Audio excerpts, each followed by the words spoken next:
यह कहानी है उन दिनों की जब सुल्तानपुर गांव में एक शहर की लड़की की शादी हो जाती है।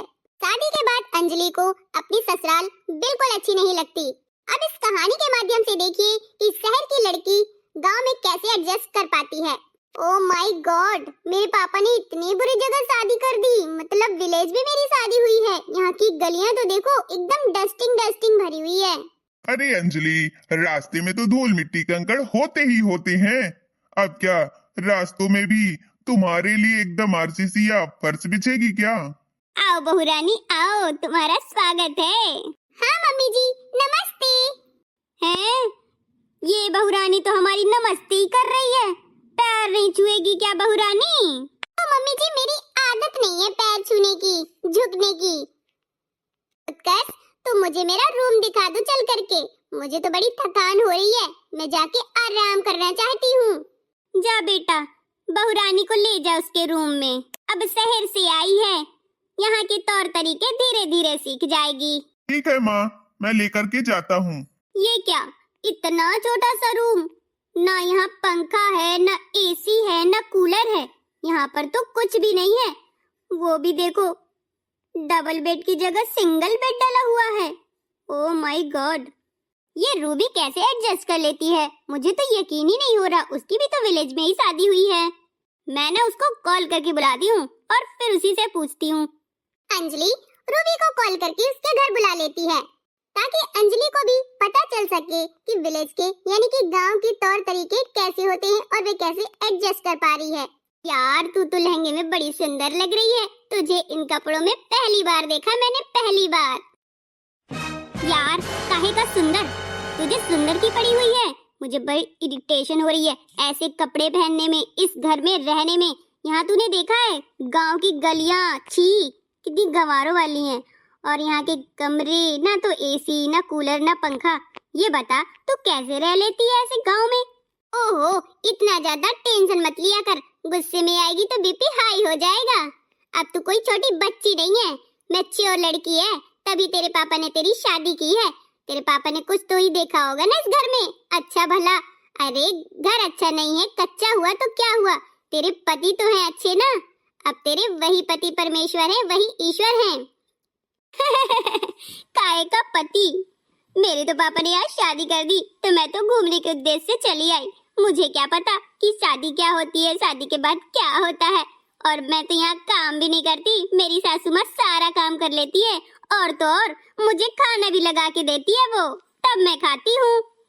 मुझे तो यहाँ के लोग यानी कि मेरे ससुराल वाले बिल्कुल पसंद नहीं है, ना ही मुझे ससुराल पसंद है।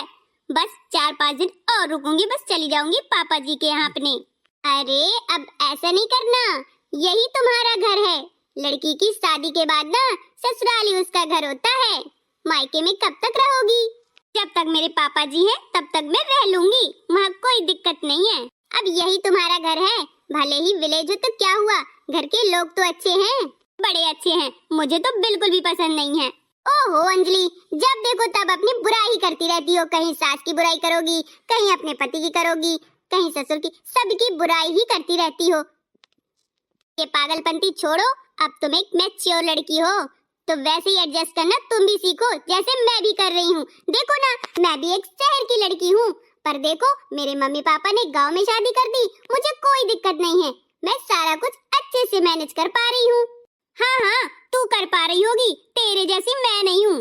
मैं कहाँ वेस्टर्न ड्रेस पहनने वाली लड़की, क्लब जाने वाली लड़की, हाँ पार्टी ज्वाइन करने वाली, और मेरी सारी इस गंवार गांव में हो गई। छी, मेरी तो किस्मत ही फूट गई।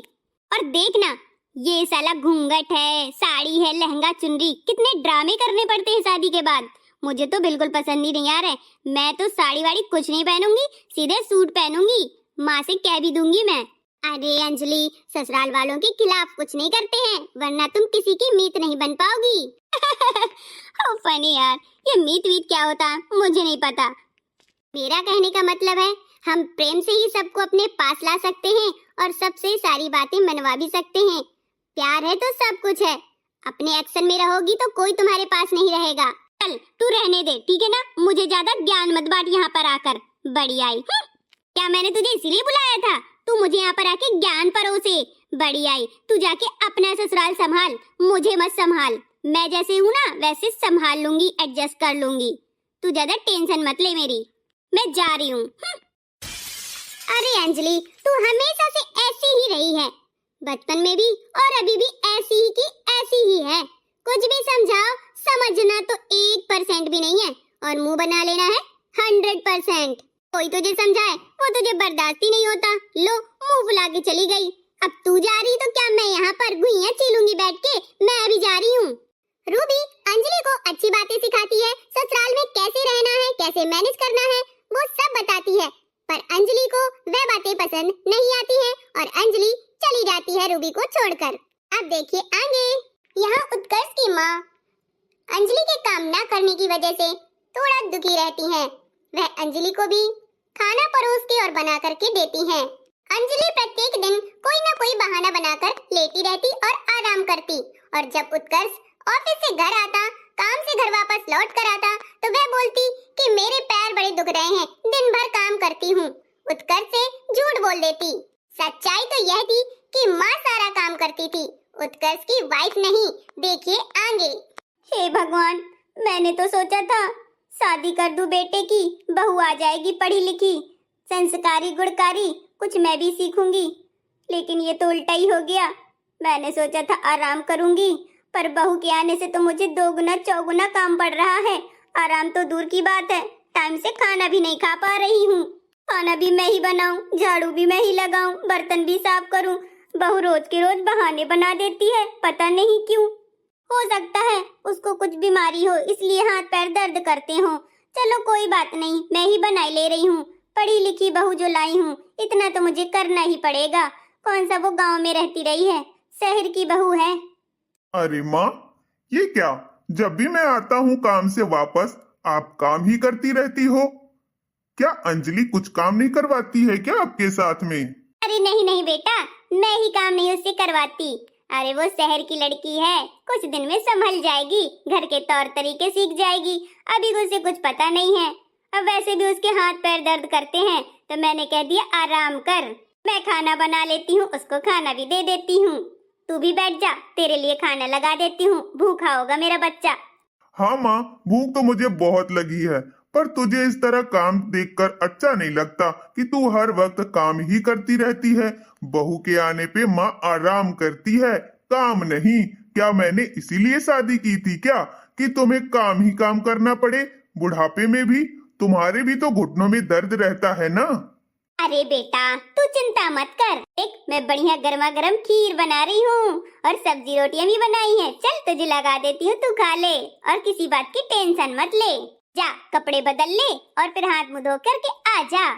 ठीक है माँ, ये आपका बड़प्पन है जो आप अपनी बहू से काम नहीं करवा रही हैं। पढ़ी लिखी है, शहर की है तो क्या हुआ, काम काज तो हर लड़की करती है। अंजलि को सबक सिखाना ही पड़ेगा मेरे तौर तरीके से। माँ तो उसको कुछ नहीं कहेगी। उत्कर्ष अपनी माँ को सारा दिन काम पे देखते हुए वह बुरा मानता है कि पत्नी के होते हुए मेरी माँ काम कर रही है। अंजलि अब कैसे काम करेगी घर का, अब देखिए आगे। कहानी में ट्विस्ट अभी बाकी है। अपने दिल की बात अपने बेटे से क्यों कहूँ, फालतू में खामा वो लड़ जाएगा। अंजलि बेटा को डांट फटकार देगा, क्या फायदा। इसलिए अच्छा है मैं शांति रहूं और काम करती जाऊं।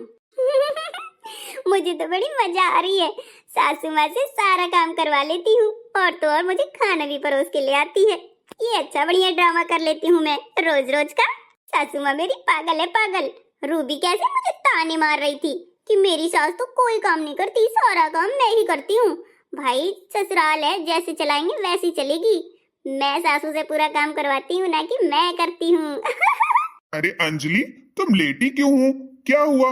जब भी ऑफिस से आता हूँ लेटी ही रहती हो।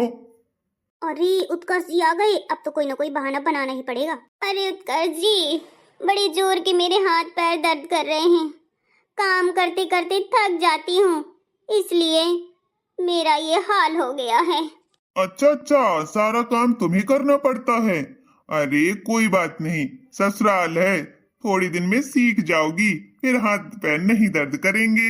हाँ उत्कर्ष जी, माँ से कह दीजिएगा कि मुझे खाना लगा करके दे दे मेरे बिस्तर में ही, मुझे चल नहीं पा रही मैं। अंजलि तुम आराम करो, मैं खाना लगा करके लाता हूँ। हाँ उत्कर्ष जी। अंजलि, तुम चाहे जितने बहाने बना लो, मुझे सारी सच्चाई पता है। सारा काम माँ करती है और अपना आराम करती है, और मुझसे झूठे बहाने बना रही है। झूठ बोलती है कि माँ नहीं, मैं सारा काम करती हूँ।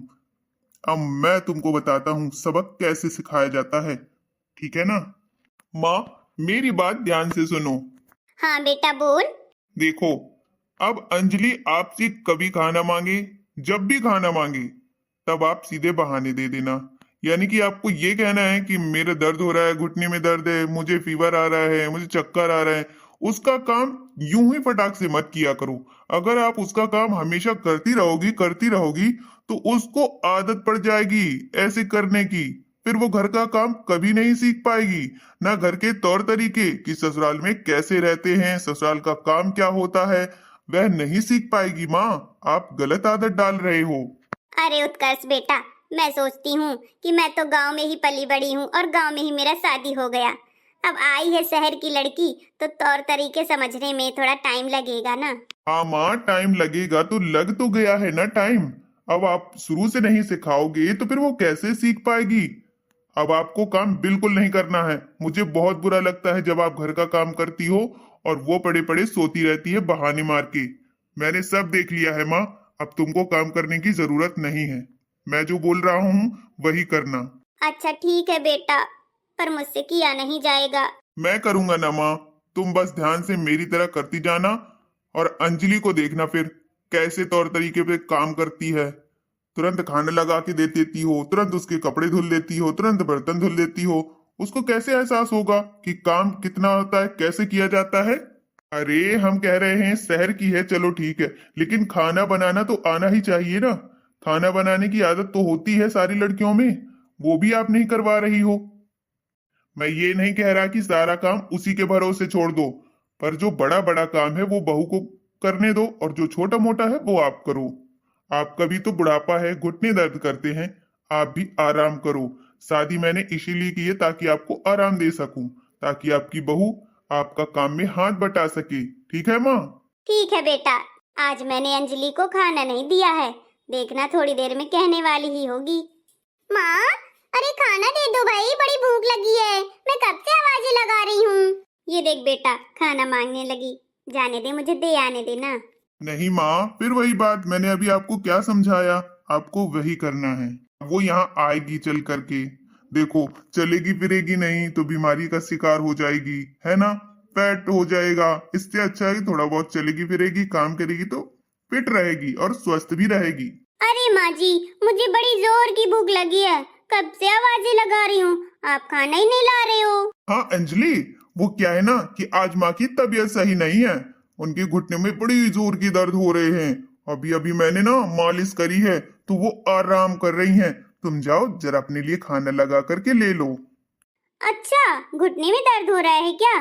ठीक है माँ जी, आप आराम करो, मैं खाना लगा लेती हूँ अपने लिए। और हाँ अंजलि सुनो, आज के बर्तन तुम साफ कर लेना, माँ रोज करती है ना, आज तुम साफ कर लेना, माँ की तबीयत सही नहीं है। बर्तन तो मैं नहीं साफ कर पाती, फिर कैसे साफ होंगे मुझसे बर्तन? अरे अंजलि, बड़ा सिंपल सा काम है। बर्तनों में थोड़ा साबुन लगाओ और बस साफ कर लो, पानी से डिप कर दो, बस साफ हो जाएंगे। जाओ, जाकर काम करो, तभी तुम भी सीख पाओगी और हमारी मम्मी भी आराम कर पाएगी, है ना? क्योंकि उनकी देखो तबीयत खराब है। क्या तुम चाहती हो तुम्हारी सासू माँ की और तबीयत खराब हो जाए? हाँ, हमें लेकर के बाहर जाना पड़े, परेशानी होती है बहुत। फिर मैं बाहर माँ को लेके चले जाऊंगा ना हॉस्पिटल, फिर तुम घर में अकेली रह जाओगी, फिर तो तुम्हें कोई देख रेख वाला भी कोई नहीं होगा, भूखे ही मर जाओगी। अरे नहीं नहीं नहीं, मैं जा रही हूँ, माँ को आप यहीं पर रखो, मैं जाके अपना खाना लगा लेती हूँ और बर्तन भी साफ कर लूंगी। हाँ, आप आराम करो। ठीक है बहू, और मेरे लिए चाय भी बना देना। ठीक है माँ, मैं बना दूंगी, अपनी मम्मी से पूछ लूंगी कितने पत्ती चाय डालना है, कितने चम्मच और कितने चम्मच चीनी डालनी है, फिर आपको बना के दे दूंगी। ठीक है बहू रानी। देखा माँ, ऐसे सिखाया जाता है तौर तरीके, ना डांटा ना फटकारा ना मारा, ओनली प्यार से समझा दिया, उसके ही लैंग्वेज में समझ गई वो। हाँ बेटा, मैंने तो सोचा कभी काम ही नहीं करेगी, शहर की आई है तो इस कहानी में आपने देखा अंजलि को किस तरीके से उत्कर्ष आसानी से और प्यार से समझा देता है, काम भी करने लगती है करके तौर तरीके भी वो सीख जाती है। आपको यह कहानी कैसी लगी कमेंट में करके जरूर बताएं। जो भी चैनल पर नए हैं चैनल सब्सक्राइब कर लें रोज नई कहानी देखने के लिए।